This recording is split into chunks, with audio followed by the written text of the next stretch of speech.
പള്ളിക്കൂട്ടത്തിലെ കണക്ക് മാഷാണ് കരടക്കൻ കരടി.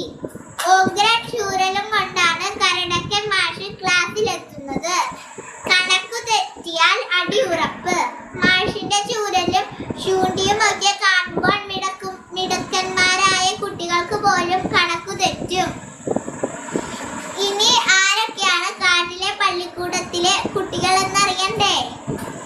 ചിണ്ടൻ ചുണ്ടലി, മങ്കൻ കുരങ്ങൻ, പിന്നെ പ്രകൃതിക്കുട്ടനായ മുല്ലൻ മുയലുണ്ണിയും. കരടക്കൻ മാഷിന്റെ ദേഷ്യത്തെ കുറിച്ച് ഈ 3 പേർക്കും നന്നായി അറിയാം.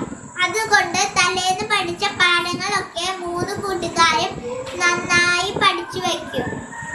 കരടക്കൻ മാഷ് ചോദ്യം ചോദിക്കുമ്പോൾ ഉത്തരം മണിമണിയായി പറയുകയും ചെയ്യും.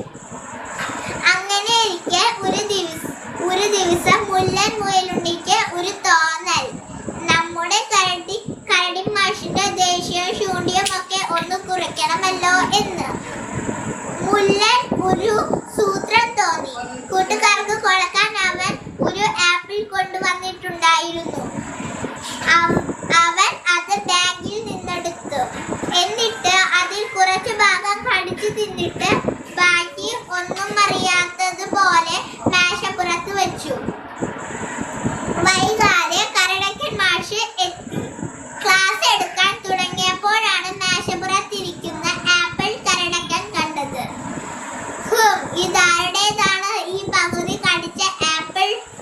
കരടി മാഷ് ചോദിച്ചു. സത്യത്തിൽ ആപ്പിൾ കണ്ടിട്ട് കരടക്കൻ മാഷിന് കൊതി വരുന്നുണ്ടായിരുന്നു. മുല്ലൻ മുയലും മങ്കൻ കുരങ്ങനും ചിണ്ടൻ ചുണ്ടനെയും ഒപ്പം പറഞ്ഞു, ഈ ആപ്പിൾ ഞങ്ങളുടേതല്ല. ആപ്പിൾ കൊതിയനായ കരടി മാഷ് ഉടൻ പറഞ്ഞു, ഓ ഞാനത് മറന്നു. ഈ ആപ്പിൾ എന്റേത് തന്നെയാ, ഇന്നലെ എടുക്കാൻ മറന്നതാ. ഇങ്ങനെ പറഞ്ഞിട്ട് കരടി മാഷ് ആപ്പിൾ എടുത്ത് കരുമുറ എന്ന് തീറ്റ തുടങ്ങി. ഗൗരവാക്കാരൻ കരടി മാഷ് കൊച്ചുകുട്ടികളെ പോലെ ആപ്പിൾ തിന്നുന്നത് കണ്ട് ചിണ്ടനും മങ്കനും മുല്ലനും വാ പൊത്തി ചിരിച്ചു. തന്റെ സൂത്രം കുട്ടികൾക്ക്